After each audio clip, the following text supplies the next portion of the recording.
everyone, welcome back to Tutorial Millennial channel. In this video, I'm going to show you how to add curve effect on FilmoraGo apps. Now let's get started. First, open your FilmoraGo apps, and then in here you just click on a new project and add the video that you want to edit. And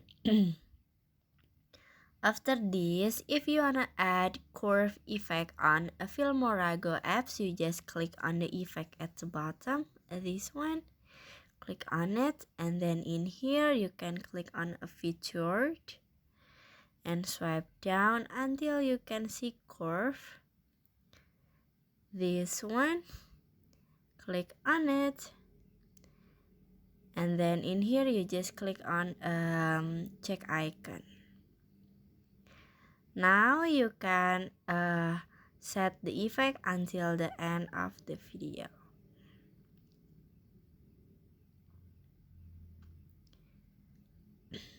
Okay.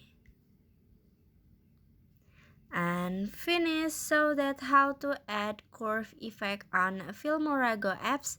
And then I hope you found this video to be helpful. If you enjoy the content, please consider like, comment, and subscribe down below. Bye bye.